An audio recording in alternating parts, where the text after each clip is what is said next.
How's everybody doing tonight? This is my 12th discussion. Tonight I'll be speaking with Nat Coghlan, formerly of Transistor, and now in the band Strangelight from California. We'll be talking about New Hampshire hardcore, California music, Celtics, of course. Hope everybody had a great Halloween. Mine was kind of chill, but got to take out the kids trick-or-treating, so they had fun, so that's all that matters. Just waiting on Nat right now.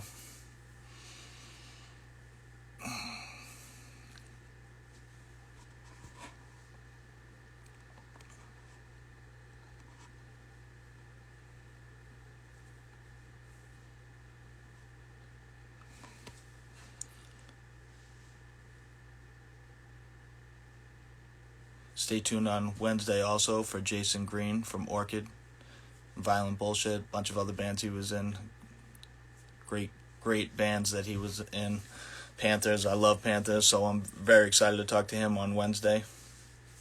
And I got another announcement coming for next week too. That's pretty great too. So just waiting on that. How you doing, Pete? Good to see you.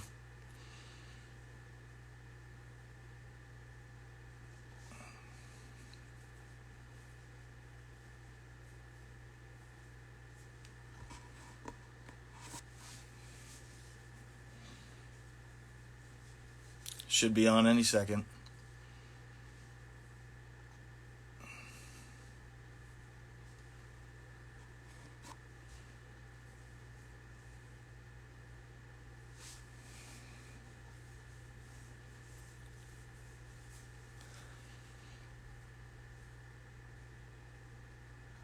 He's on the West Coast, so it might take a couple minutes for him to get on. Justin, what's going on? Good to see you, man.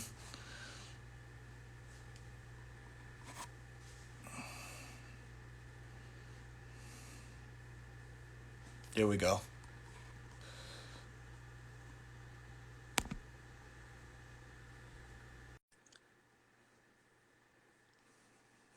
Not bad, Justin. Not bad.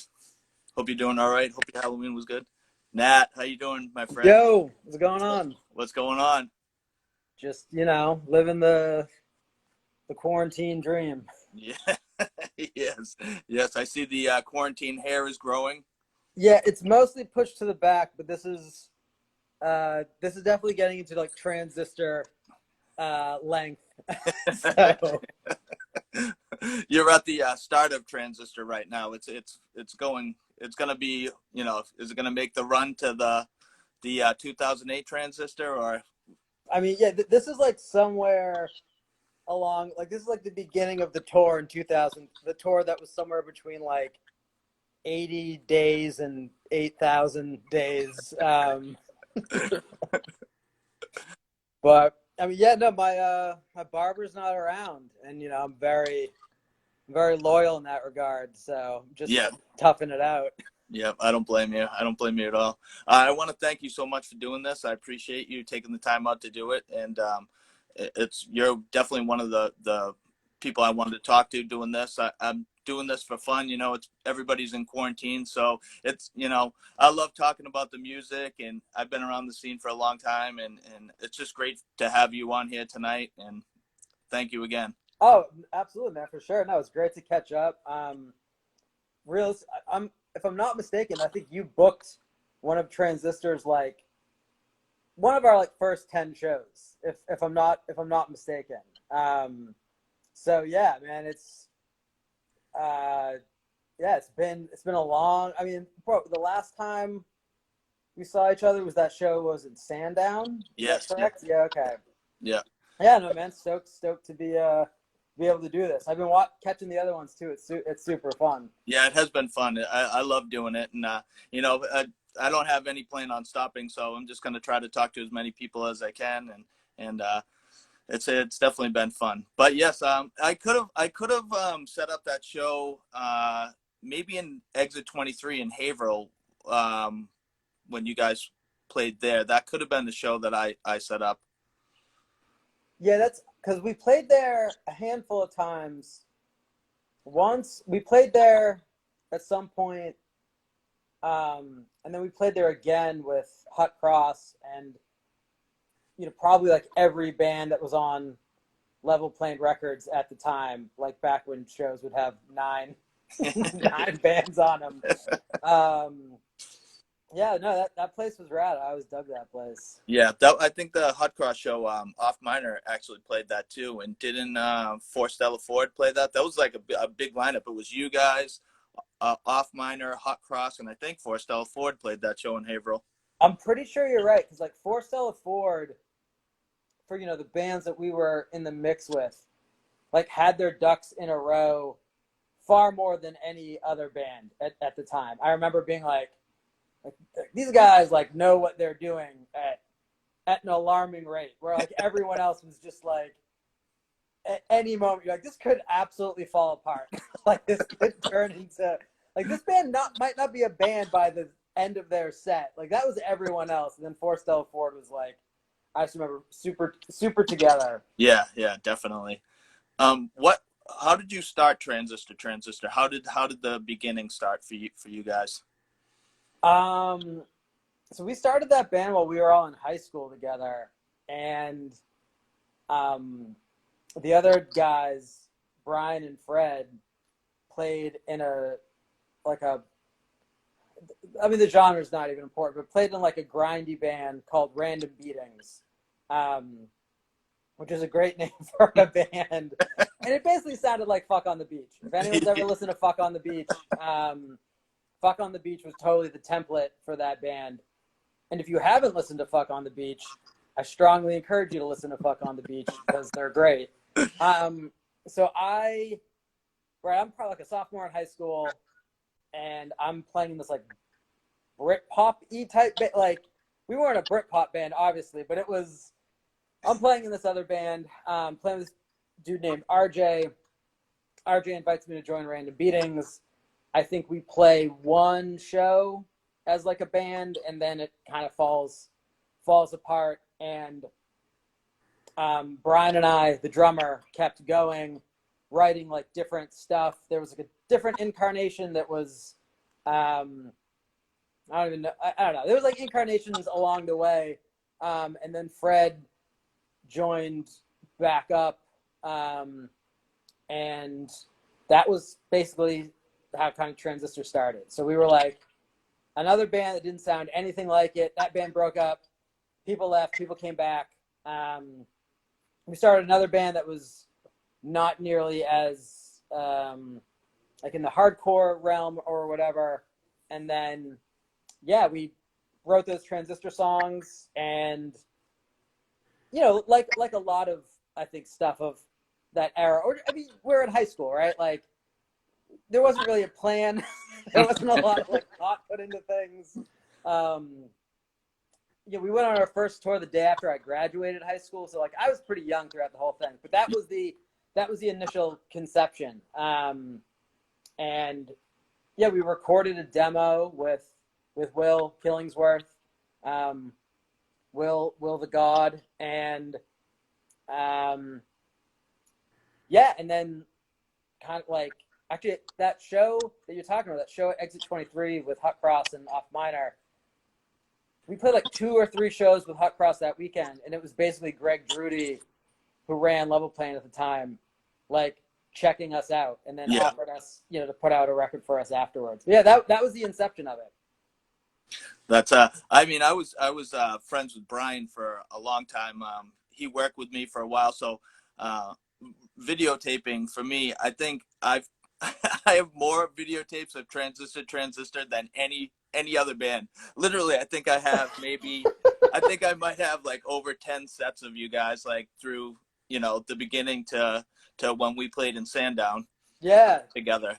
No, and I'm sorry that we're taking up that much of your precious hard drive space, but no, yeah, it's funny because you'll post like videos, and so I'm like, wait, is that me? And I'm like, no, that's not me. That's me. Like it's so long ago and so many lineups ago that yeah, I barely even remember at the time. But yeah, that's where things started. We started as a 3-piece.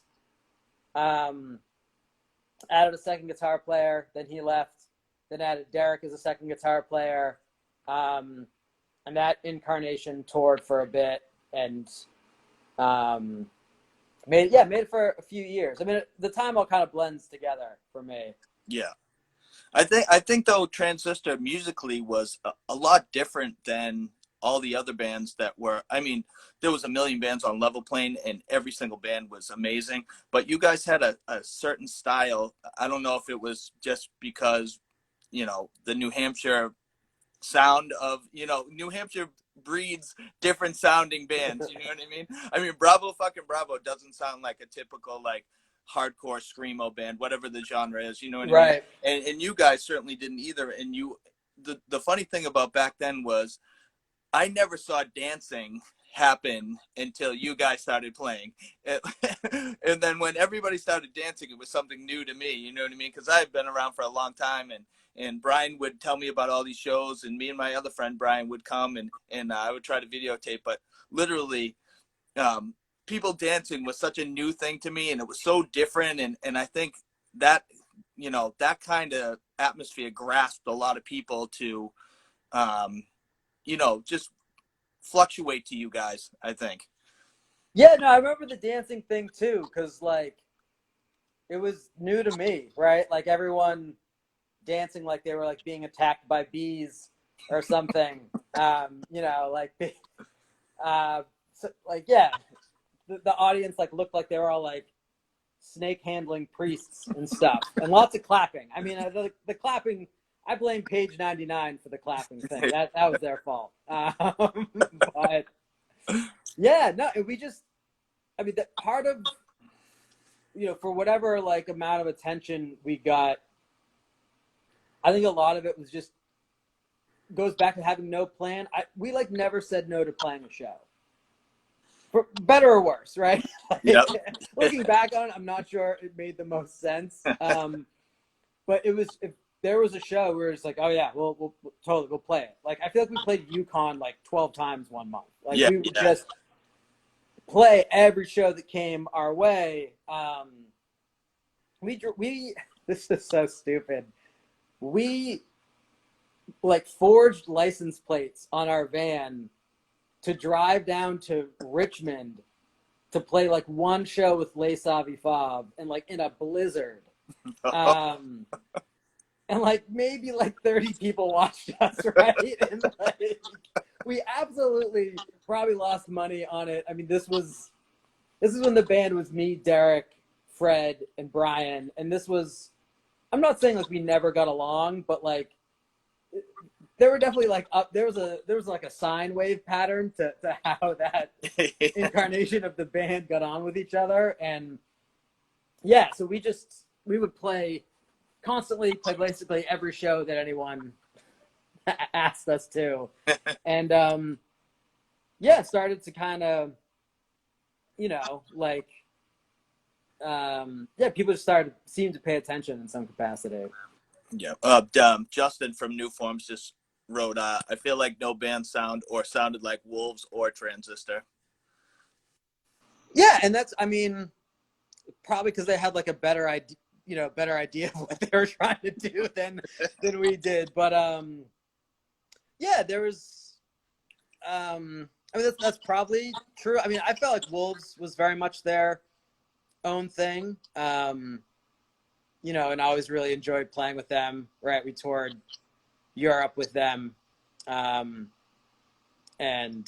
did that split record with them, which was a lot of fun. Yeah. And then Brad ended up joining after Wolves broke up. And how did that come in? Like, how did Brad join the band? So we had this European tour planned with Wolves. Like, Transistor went over. My memory is absolutely garbage for no other reason than I'm just like not paying attention at the time. Like, I'm always thinking about something else. So I want to say it was like a 30-day European tour. Don't totally remember.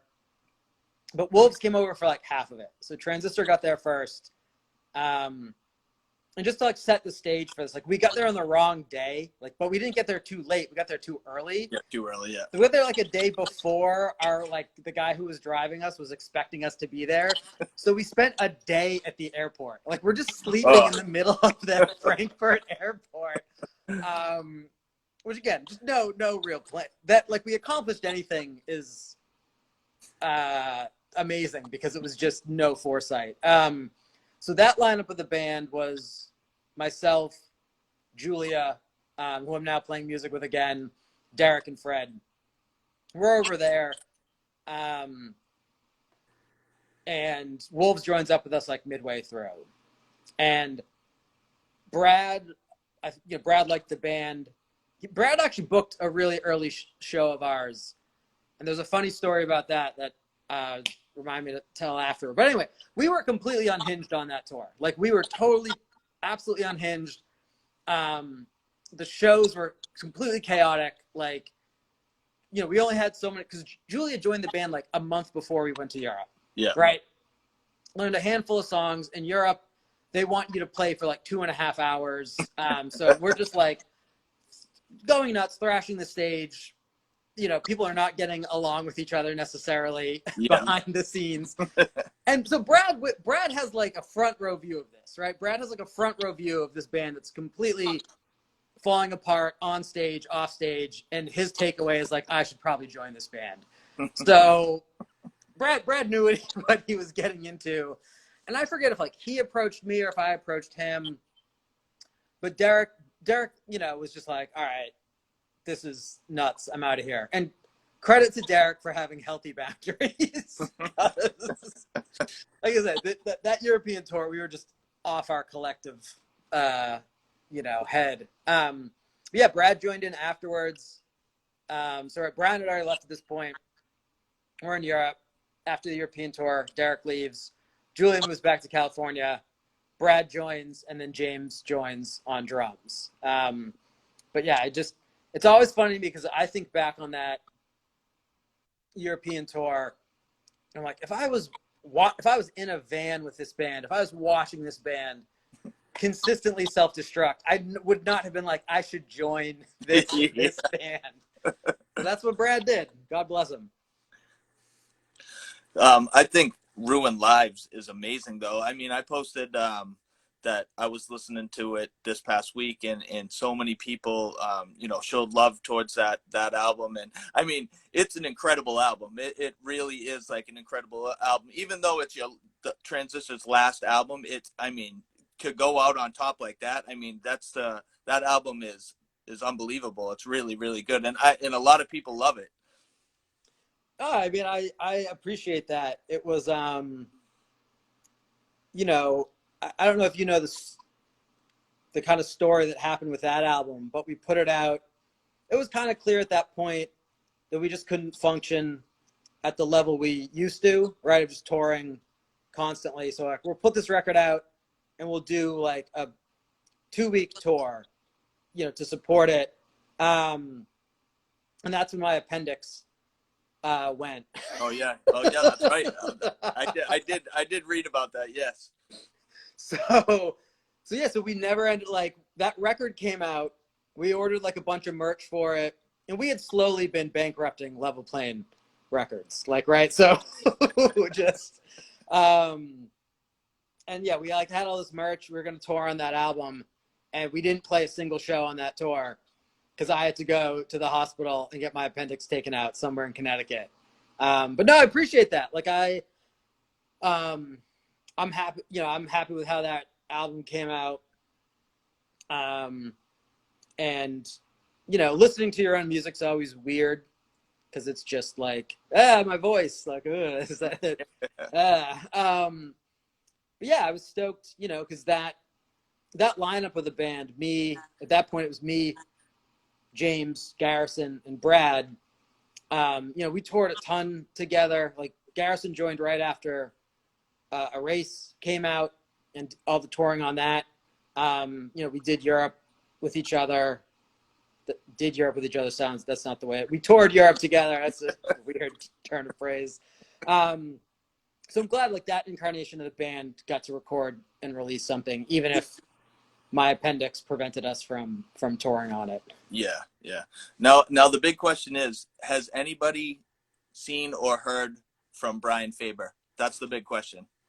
So I get this question frequently. Right. So I haven't lived in New Hampshire, God, for at least 10 years. 10 years. I'd moved in, like, yeah, I moved in 2010. He came into a guitar center where I was working, which would not have been 2010 at that point. Or maybe it was. I don't know. So, yeah, I saw him at one point way back in New Hampshire. It was a brief exchange. You know, he didn't leave the band with us like throwing furniture at each other necessarily, but it wasn't the most amicable split, which, you know, both sides. I'm sure 19-year-old me was not a bed of roses. You know, I wasn't like the easiest person to have to contend with. But no, haven't heard from him since. So yeah, I don't know what he's up to.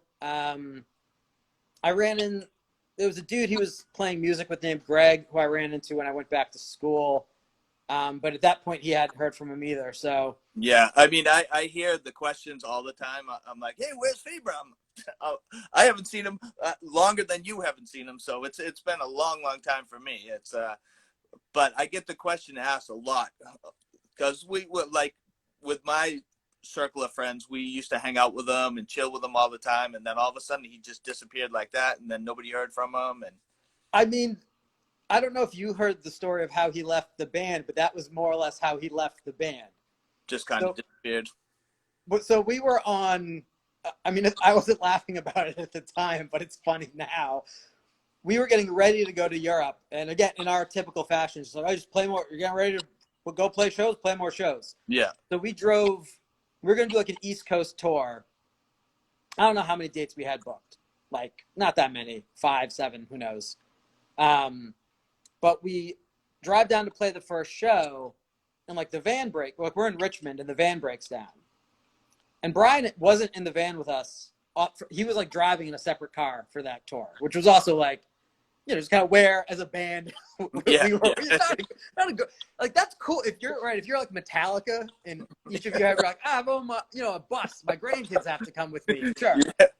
But when just like one person's like, I'm going separately from the rest of you, yeah, maniacs, it's like not a great sign of things to come. But the van breaks down. We're staying with some of the dudes from Light the Fuse and Run. I believe we're staying at Chris Kirby's house. And like I came back, we went to get like breakfast one morning, and we come back and like the van's in the shop. We're just like waiting for the van to get fixed. And I was just like, "Where's Brian?" And Kirby's like, "Oh, he left." And I'm like, "Left to get coffee. Left to get where? Left where? Right?" And he's like, "No, he left." And I'm like, and it was like a who's on first routine for a second. Yeah. Like, no, he drove back to New Hampshire. Really? Wow. Yeah. So he was just like, I'm out of here. Yeah, he was like, "Oh, the van's broken. I'm done." And so I didn't even own a cell phone at the time. I called him on someone else's cell phone. And I was like, "Dude, what's going on?" And he's like, "Oh, like I'll like send money for you guys." And I'm like, we need a new van battery. Like we don't need, like, we're not in like a North Korean prison. Like, and then after that, yeah, we talked to him like one time. He basically was just like, "I'm done. Like I don't want to do this anymore." And so. Yeah, that's why too the European thing was so frantic, because then we were like, we need to find a drummer to go on this European tour with. Yeah, but so that's how we left the band. Was pretty much also just like, I'm out. Yeah, wow, it's crazy. Yeah, I didn't know that. Now, have you talked to Fred or no? No, you know, Fred was in the band longer, right? Yeah. And then Fred left, and you know, after he left the band, we didn't really keep in touch, which is, you know, just how those things. Yeah. I mean, it happens. Like it happened with me and a bunch of the bands I played in. It happens all the time. Yeah. The crazy thing me and you were talking about was James playing drums, which I actually played in a band with his brother Matt for a little while, with a couple of the guys from Ukla the Mock.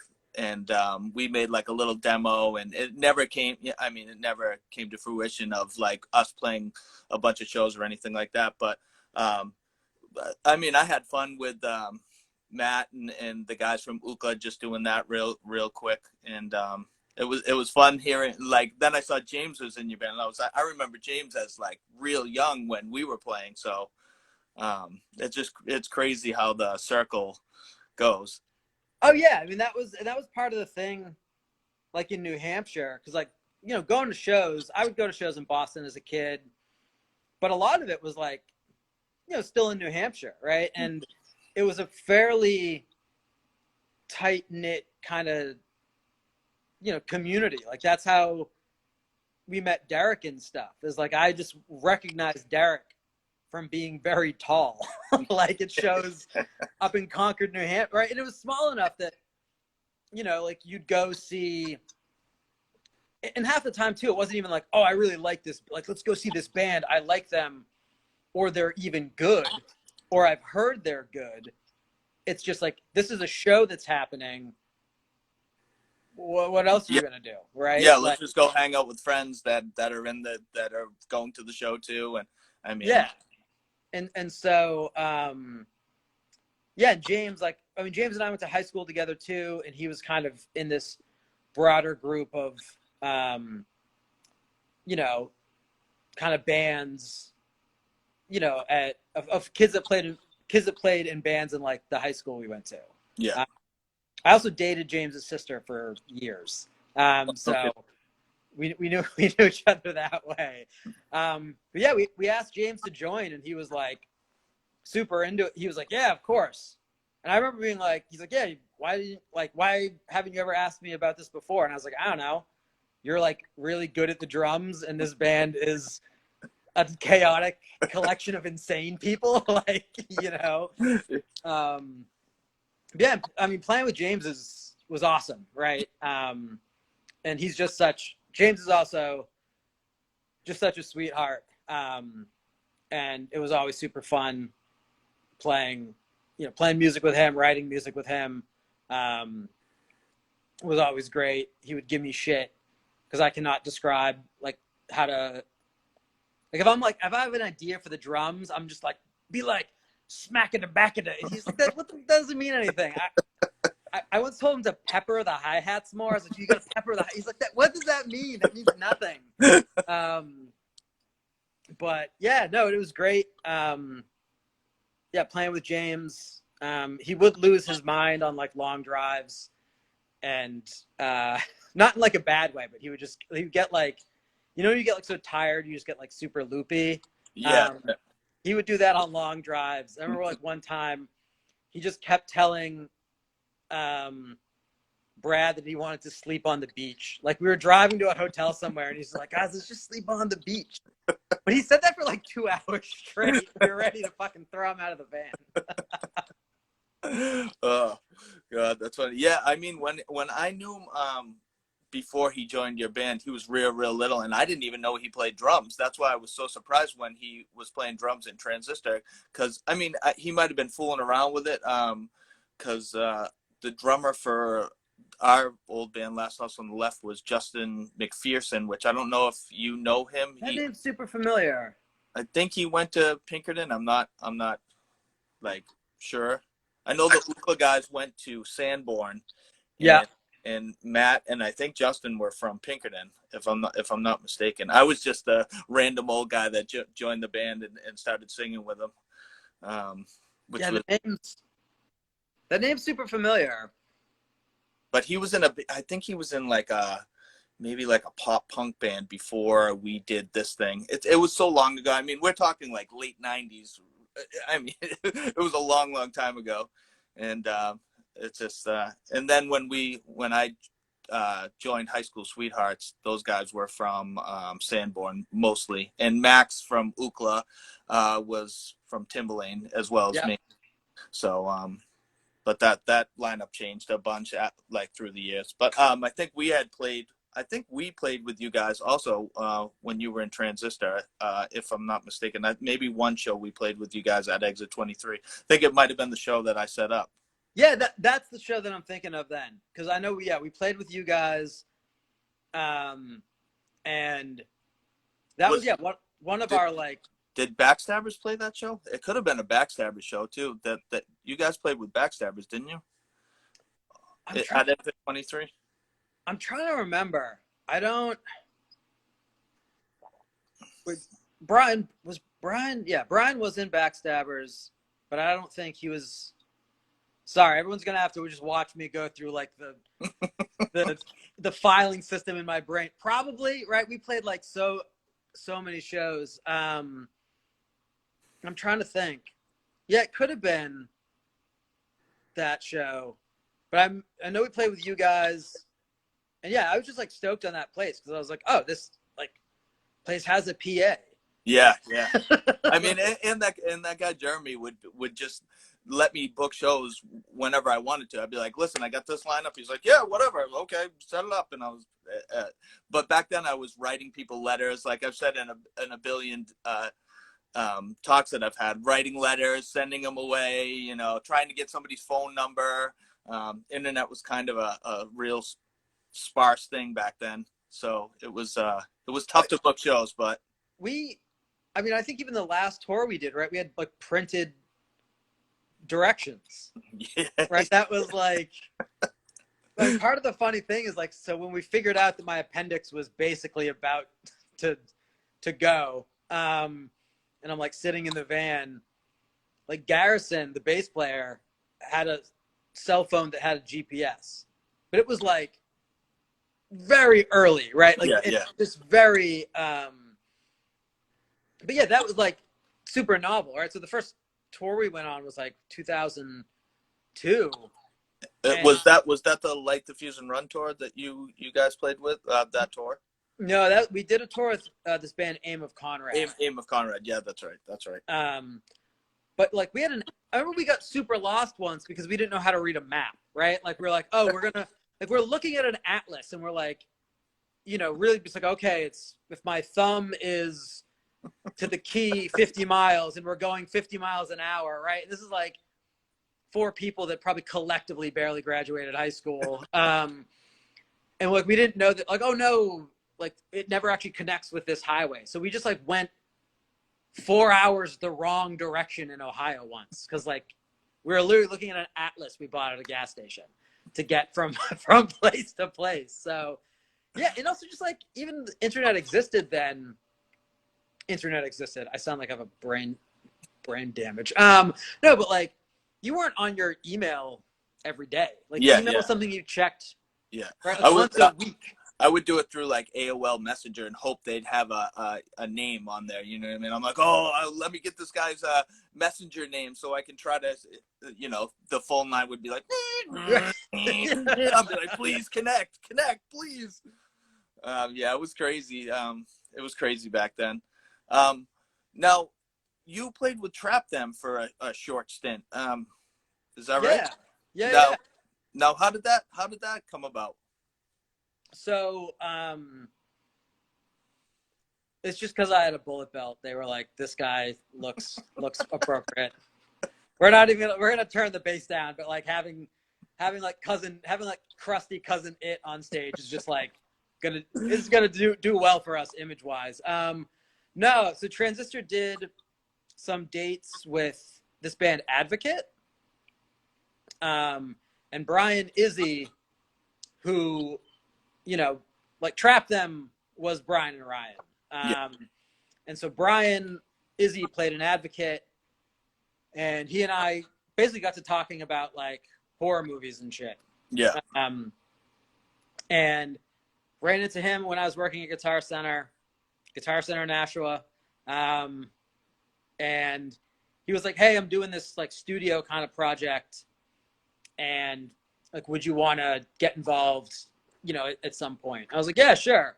And then like didn't hear anything about it. And then he got back in touch with me later. It was like, hey, we like recorded an album. Do you want to learn, like, we're going to start playing some shows. Could you learn these songs and like be the bass player? And I was like, yeah, sounds awesome. And I yeah, it was fun. Like, it was a reason for me to play bass. It was super fun for me because in Transistor, I wrote a lot of the songs, like had a hand in writing every song in some capacity. Yeah. And in Trap Them, it's like no one asked me to do shit. Right? It was just like, here's what you're playing. And I was like, awesome. Yeah. Yeah, and I enjoyed it. But yeah, it was rad. I mean, we're still definitely like kind of figuring out what we were doing live. And yeah, ultimately, so I had just kind of gone back to college at that point. And they were like, yeah, this isn't going to be a full-time band. We're going to play some shows here and there. But Trap Them started to get like a good amount of attention. Yeah. Like, all right, we're going to tour. And I was like, oh, no, I can't. Like, I can't keep doing this. Like, I need to get a degree for the love of God. So I ended up leaving, but I linked back up with them at one point. I like played bass on an EP for them. But yeah, played. Now, was that the Seance Prime? So one with the skull on it. It's going to really narrow it down. Yeah. Yeah, it's like the EP. I think that's what it was called. I think it's called Seance Prime, I think. It's like, it's down-tuned. It's rad, right? Trap Them's awesome. I was, super stoked to see them, get as much attention and be able to do all the stuff that they did. Yeah, I think it's Seance Prime is the one. That sounds correct. Yeah, we recorded it with Kurt.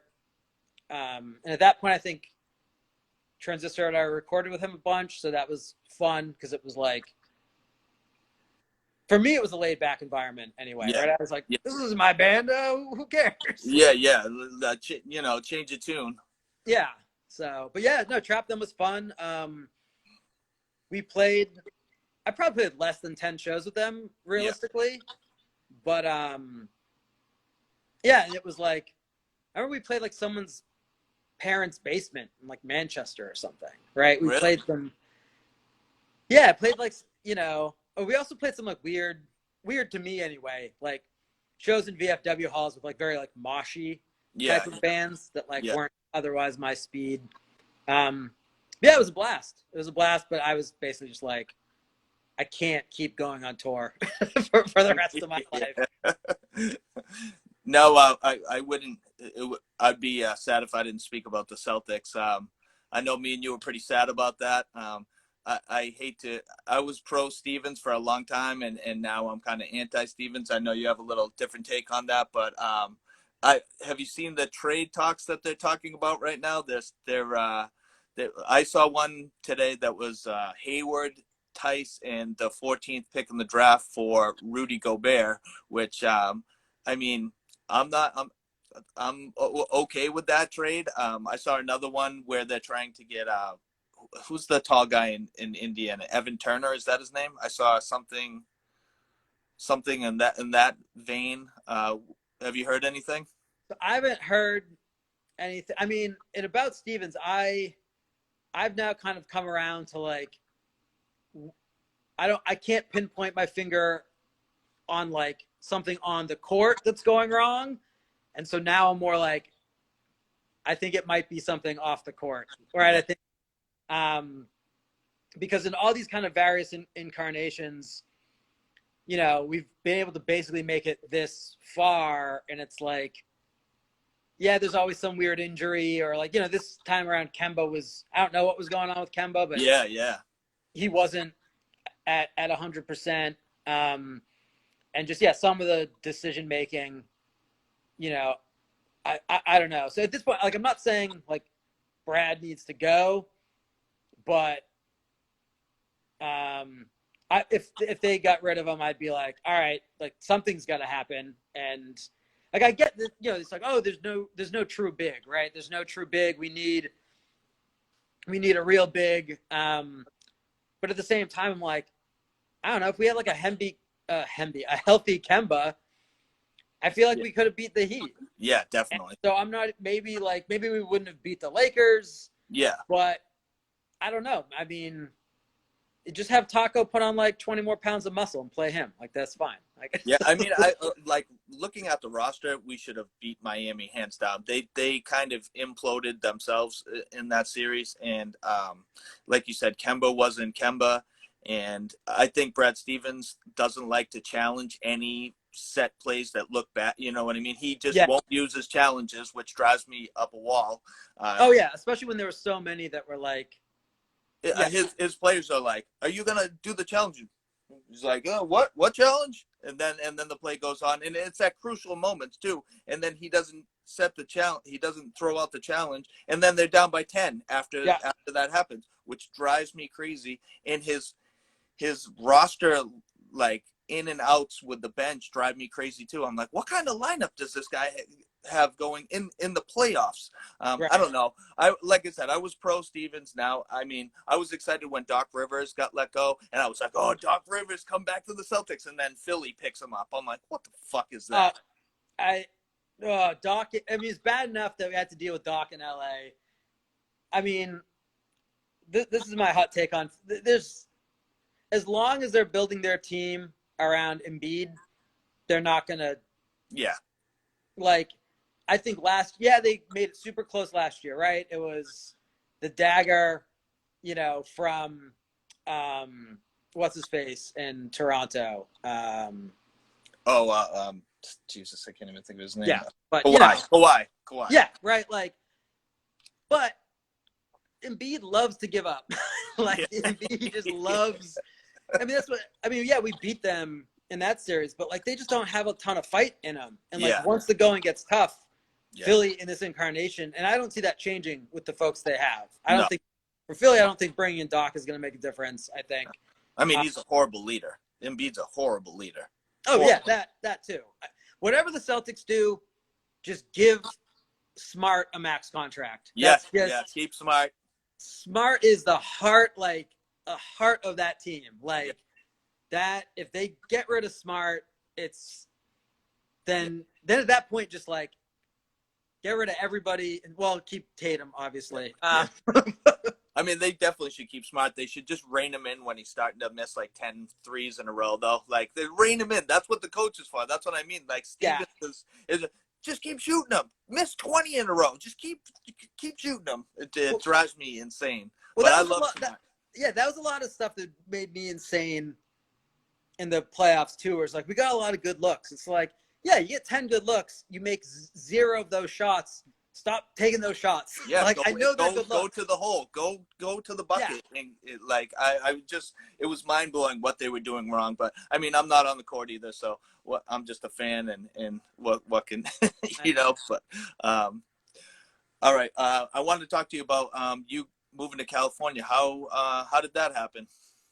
It was basically for job just / I wanted to live in California. I was living in Indiana before this, and no disrespect to Indiana, birthplace of Larry Bird. A lot of good things have come out of Indiana, like Larry Bird, but wasn't going to be in Indiana forever. And so when it was like time to make a move, started looking towards the Bay Area, which I've always loved. And so, I work for UC Berkeley and it'll be 3 years in January that I've lived out here. So nice. Yeah, it's great. Ideally I'll be out here for the long haul. If everything goes according to plan. Yeah, I kind of like it. Yeah. I mean, I'm sure you don't miss the New England winters it just snowed here a day ago before Halloween. So I remember once shoveling my car out, right in like early November, right? Like shoveling like my car out from like 2 feet of snow, slipping on some ice that I couldn't see, and just like landing directly on the pavement that I had just shoveled, and like I'm just like I can't do this anymore. Yeah. And I'm gonna lose my mind. It's rough. Believe me, it's rough. I keep telling my wife, I'm like, oh, I don't know how many more winters I can take here, honestly. But I'll probably be here until I retire, unfortunately. But I love New Hampshire. I mean, the other seasons are great here. It's just the winters are brutal, and it starts early. Not as early as it did in Minnesota or North Dakota and up there, but it's just brutal. And I'm sick of winter, and it's coming. So I know I saw the photos, right? Because like all my family's still out there, and I usually go home, over the holidays pretty routinely, and I'm just like, why? I got them to come out to Arizona like one Christmas because I was like, it's 90 degrees here in January. Like, what? Why am I going there? You guys, I know you can outvote me, but I'm flying into Boston. Everyone is just like coughing on each other, and yeah. um, yeah. And then I get on like 93, pay a toll, and someone immediately like skids into me. It's just like, come on, Yeah. don't make me do this. Can you talk about Strangelight too? I just that album, did it just recently come out within the past couple weeks, or? It came out. What's today? It came out so not this past Friday. Yeah, It came out on the October 23rd. 23rd. Yes. Yeah. Yeah. Strangelight is the band I'm doing now. First time I've had like an active band in really since Transistor, right? And it's super fun. What's funny about it is it does have New Hampshire origins. So Julia, who plays drums in Strangelight, right? She filled in on that European tour I talked about, the first European tour Transistor did. She filled in drums for us, and then her and I always stayed friends, always stayed in touch.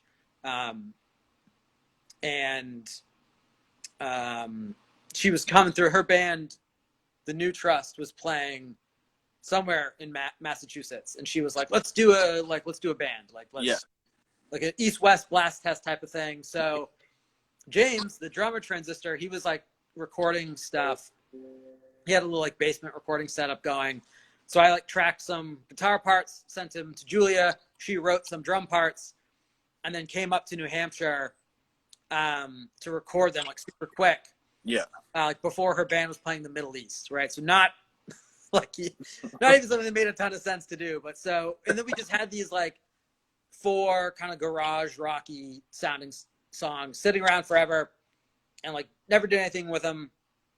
But when we both ended up in California, she was like, hey, let's get together and play those songs again. I'm like, I don't remember those songs. Yeah. And they're on like an iPod somewhere. Like, that I can't even unlock. But she found the MP3, sent them to me. Her and I got together, started playing. And we're like, yeah, let's just do like guitar and drums. And I was like, I don't know, like, messy looking guy guitar, lady on drums. The White Stripes have that market like thoroughly cornered. So we added some friends of hers, Tony on guitar and Ian on bass, and it's awesome. I mean, it's super fun. Love all those folks. We get along great. I'm really stoked with the music that we've made.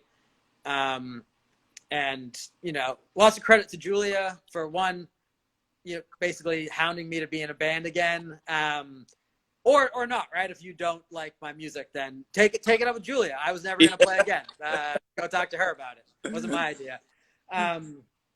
Yeah, I mean, and even more than the music for me, like, introducing me to Tony, who's just like, love Tony, and getting to spend more time with Ian.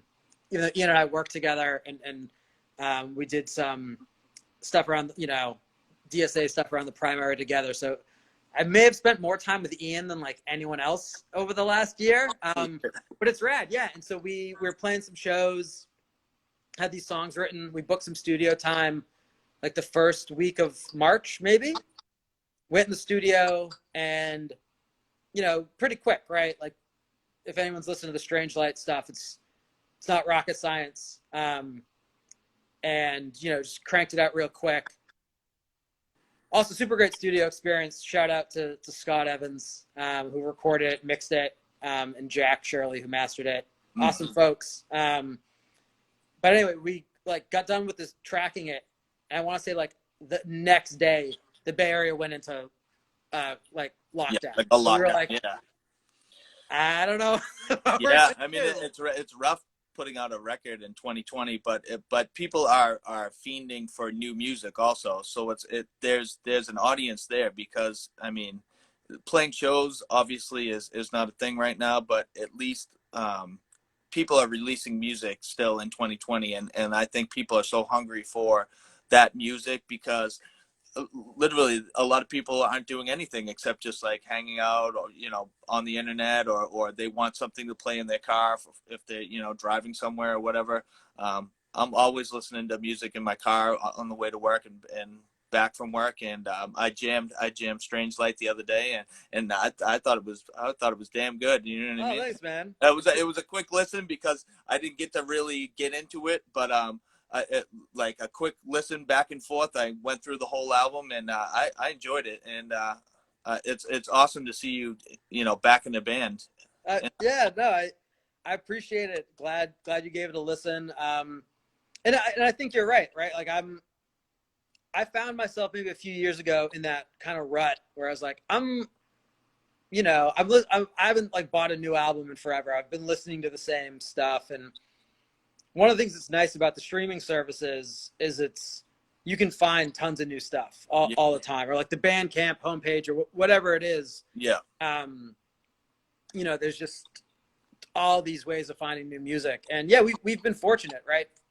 As far as putting out an album and not being able to tour, we're very lucky to have some people pay attention to it, and and say nice things. So yeah, and I'm just looking forward to playing again. We've talked about doing some live streaming type show that yeah, knock on wood will hopefully happen in the future. It's funny. I went probably more than 10 years or around 10 years without playing live music, and kind of was like, yeah, I used to like doing that, whatever. But then once I started playing shows again, and now that I can't, I'm like, God, I really yeah, miss. yeah. Now you really want to play. Yeah, I mean, I still go to our like rehearsal space. I mean, we were able to go and like wear masks and Yeah, go in our rehearsal space and play. yeah, We're in the very early stages of writing some new stuff, but I'll just go myself sometimes and just like play a guitar real. Like like yeah. it's like the Back to the Future scene. I just like plug a guitar in and blow myself through a wall because I just like loud music, even though. Well, that's what I was going to ask. I mean, within that time frame of when you weren't in bands, that you must have had an itch, like here and there of playing. Because Yeah, I mean, you played some. Honestly, back in the day, you played with the who's who of all the amazing bands. You know what I mean? The Page 99 show in Manchester was one of by far the best shows I've ever seen. And Brian Faber almost had a heart attack because he was trying to keep everybody quiet so the cops wouldn't shut that show down. right. But That show was nuts. that show was amazing. That show was amazing. That show was bonkers. I think no. The first time I met Mike from Page 99, who I adore, who's just a wonderful human being. We played in the basement in Pennsylvania, and I think we like more or less met each other then. But yeah, that Manchester show is where, we got to spend more time together. Yeah, that show was bonkers. Yeah, Like that show that, was great. because at the time there wasn't like really a lot happening in New Hampshire. And yeah, that show was packed. But no, I mean, once I was, especially with the way things kind of ended, like with Trent, right, where it's like, put out this album, try to go on tour, Yeah, have your appendix explode at a random hospital in Connecticut. By the time it all kind of wrapped up, I kind of had like a crappy attitude about yeah. for a bit. And so I was just like, no, this is, like nuts to this, right? If you had talked to me in like the years directly following, like I said, I was probably sour about stuff. And so my focus was just like, all right, I'm going to go back to school. I got really into racing bikes. And then, but later, like it kind of came back, you know. And when I was that's what I mean, like maybe 8 years later or 9, like yeah. it must have been an itch there. Oh yeah, and then yeah, Strangelight's been fortunate. We've played some rad shows. You know, the Bear is a great place for music. Lots of cool little spots that, you know, hopefully make it through all this. But yeah, like it's been really, for me personally, like fun and semi surreal to like look over my shoulder and see the woman who was playing drums more than 15 that European tours in 2003. Yeah, because it was after we did that Light the Fuse and Run tour. That was it was 2003, 2004 probably. Yeah, it was the winter. Yeah, it was that winter we left on Christmas Day. Yeah, because tickets were cheapest. Because you know, yeah. right. So it's like funny to like look over, you know, and be like, oh yeah, we played wherever in Germany, right? You played some like weird place in France together 17 years ago, and we're playing again. And so it's been a blast. But yeah, just like on stage and be like, yeah, this playing music rules. Like, this is awesome. And yeah, hopefully can do it again soon in some capacity. Yeah, we got about 4 minutes. I'm gonna blast through some rapid fire questions real quick. All right. Favorite New England punk hardcore band for you all time? Favorite what? New England punk or like hardcore band for you?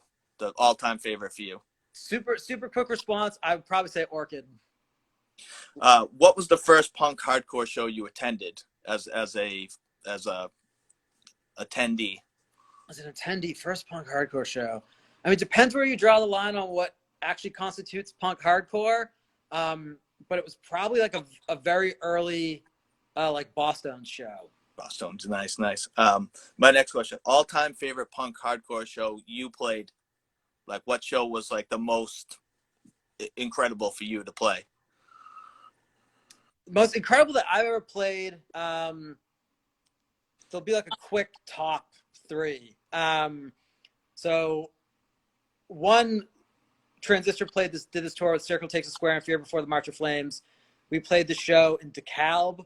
That when we showed up, it was a total ghost town. By the time we walked out and got on stage, there's like just people basically like falling off of the ceiling. It was absolute utter madness the whole time. People knew the songs. We just put an album out. Ripped. Show was amazing. Loved it so much. Number 2 is probably this show we played in Slovenia on May Day. We closed some festival, played outside, and again, just utter madness. My amp was about to catch on fire the whole time. And then, you know, that show, we played a show with Converge somewhere in New Hampshire that was just bonkers, and I remember everyone just being super stoked. Yeah, nice. Let's you can't beat those shows right there. My next question: what was the last movie you watched? Last movie I watched. Technically, the last movie I watched was Lucifer Rising, the Kenneth Anger film, the other night. I'm trying to think. Before that, it might have been Howard the Duck.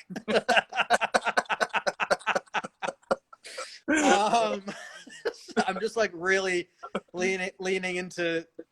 But I mean, if you know me, you know, watching Howard the Duck and then following it up with the Kenneth Anger, you know, film is really on brand. Yeah, it may be out. Oh no, that's actually not.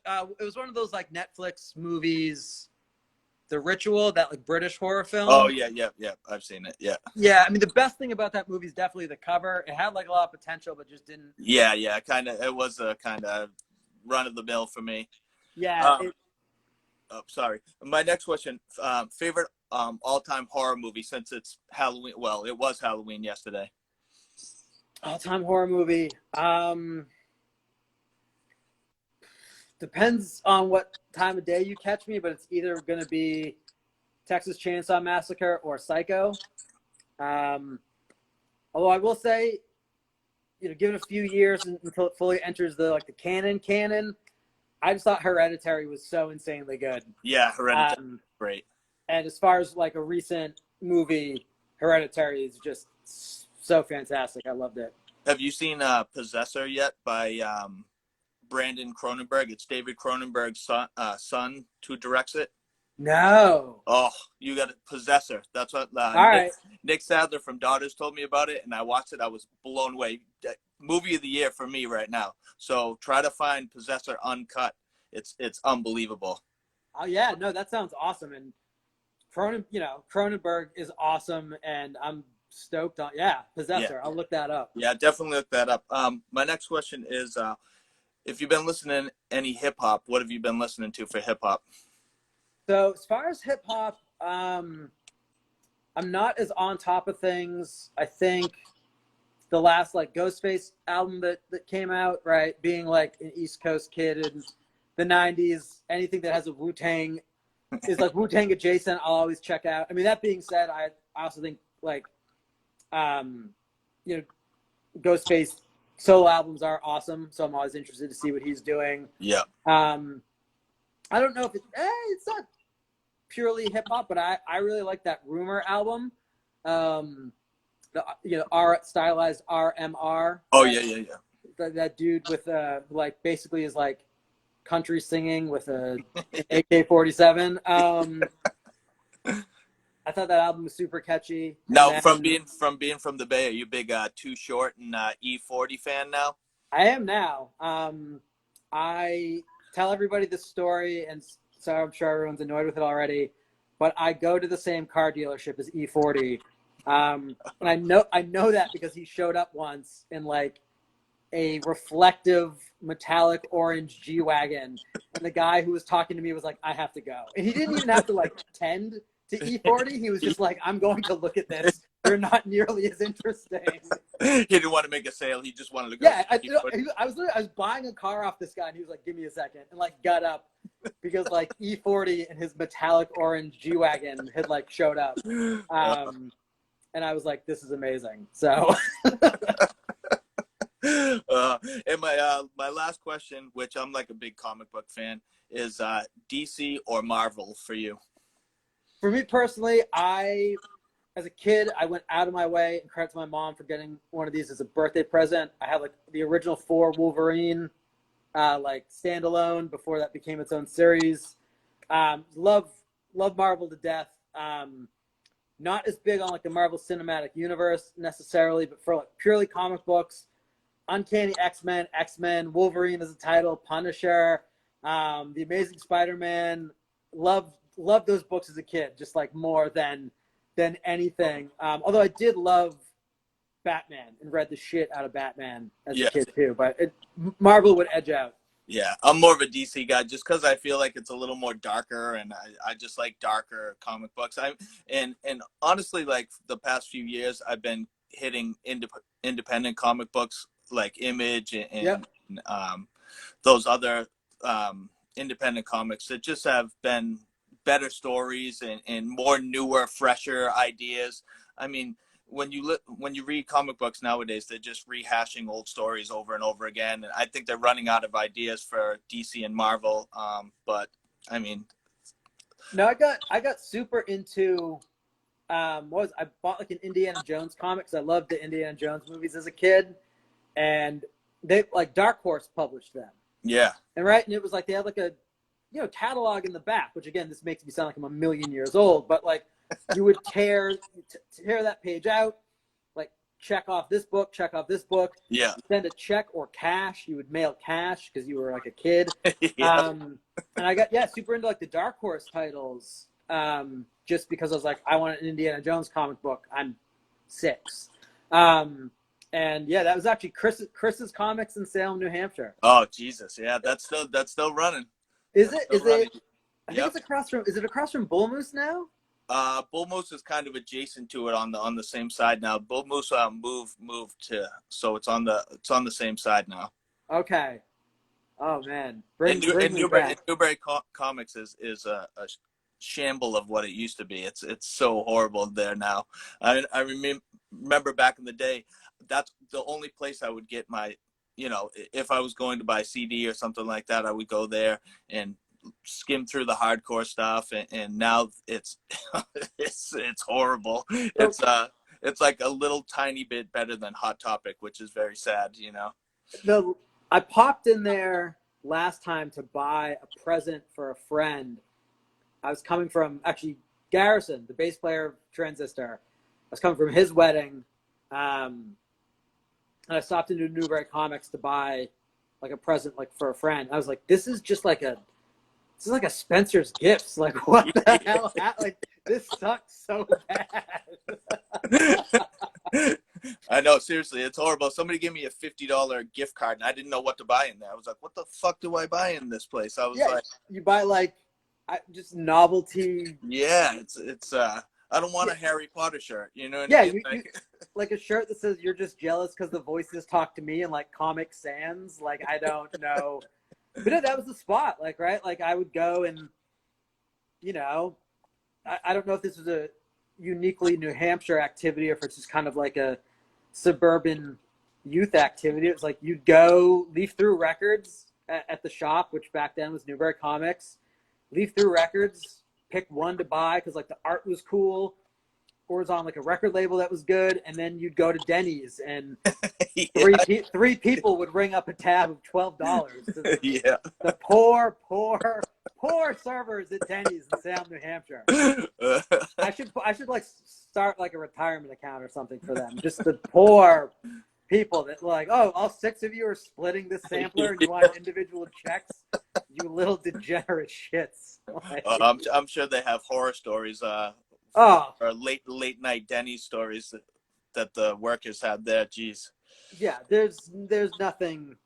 Well, that was like Bull Moose, right? Bull Moose was open till midnight on Mondays, or like midnight open till 1 a.m. so people could get the new releases on. Oh yeah, that's right. Yeah. You know, so Garrison and I worked at Bull Moose and would work the Monday shift. Nothing's good is happening off of Route 28 like post 11 p.m. right? Like the folks that would come in. Yeah, I mean it's just like Walmart. If you go to Walmart after 9 o'clock, it's a scary thing. Yeah, you're absolutely you're putting several bullets in the gun and then like zooming it. It's I just saw Sean wrote, and he's reminding me of on any night at Bull Moose when they would do the midnight releases, and they would have like an Insane Clown Posse release. It would be midnight. You'd have worked at a record store all friggin' day. You're tired. And all of a sudden at like quarter of midnight, 24 juggalos would just show up. And you were just like, I don't get paid enough. Spraying Faygo everywhere. Yeah, just like, and just, yeah, they're like, hey, do you have the new Blaze You Dead Homie? And you're like, I wish I didn't know what that meant, but like, yeah, here's 3 boxes of it. Just please take it and disperse it like it's health aid, like after some kind of natural disaster. Just go in the parking lot and start handing them out. All right, Nat. Well, we got like a minute left, so all right, man. I just wanted to say thank you so much, man. I appreciate you doing this, and I love keeping in touch with you, even though you're all the way across the country. But honestly, thank you so much for doing. No, dude, thanks. Really appreciate super taking fun time out to do it, and I'd love to do part 2 with like everybody that I've talked to. So let's get us all in a room, or I mean, I'm not going anywhere. I'll do part 2 literally anytime. Hit me up. Yeah, definitely. All right, man. I thank you, and have a great night, and I'll talk to you soon, man. All right, boss. I appreciate it. All right, brother. Take it Take easy. it easy.